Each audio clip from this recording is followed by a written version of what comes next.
ത്രിയേക ദൈവത്തിന് സ്തുതി. യേശുവിൽ സ്നേഹവന്ദനം.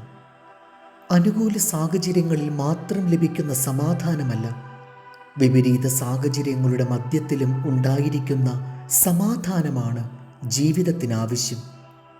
നമ്മുടെ ആഗ്രഹങ്ങൾക്ക് അനുകൂലമായി സാഹചര്യങ്ങൾ വരുമ്പോൾ മനസ്സിന് സ്വസ്ഥത ലഭിക്കും.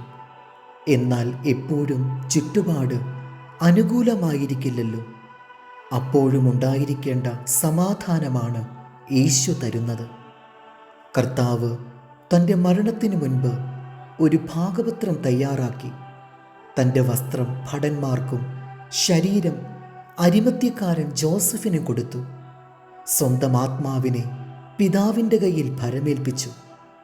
മാതാവിനെ യോഹന്നാൻ്റെ സംരക്ഷണയിലുമാക്കി. നിസ്സഹായരായ ശിഷ്യന്മാർ കാത്തുനിന്നു.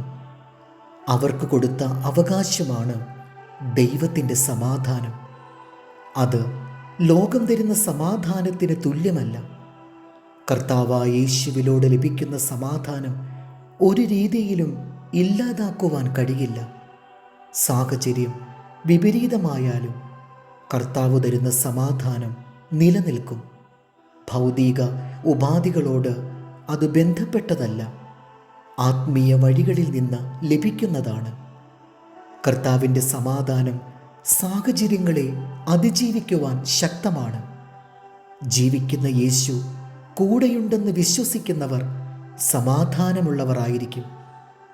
രാത്രിയിൽ വിജനസ്ഥലത്തുകൂടെ ഏകനായി സഞ്ചരിക്കുന്ന ആളിലുണ്ടാകുന്ന ഭയം ഒരു സഹചാരിയെ ലഭിച്ചു കഴിയുമ്പോൾ ഇല്ലാതാകും. അതുപോലെ യേശു കൂടെയുണ്ടെന്ന് വിശ്വസിക്കുന്നവന് ഭയമുണ്ടായിരിക്കില്ല.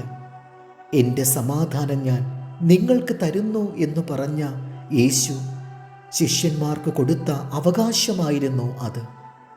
യേശുവിൻ്റെ സാമീപ്യത്തിൽ വിശ്വസിക്കുന്നവർ സകല ബുദ്ധിയെയും കവിയുന്ന സമാധാനത്തിൽ ജീവിക്കും. സാഹചര്യങ്ങൾ തരുന്ന സമാധാനം മാറിപ്പോകും. യേശു തരുന്ന സമാധാനം ഒരു നാളും മാറിപ്പോകില്ല. ലേവ്യ പുസ്തകം 26:3.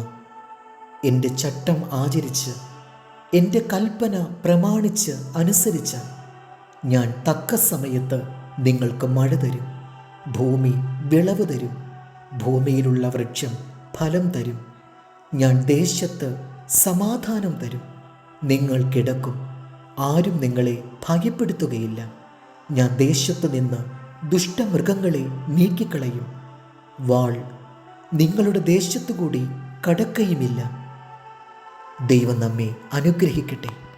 കർത്താവിൽ എളിയ ശുശ്രൂഷകൻ ഈരാളിലച്ചൻ.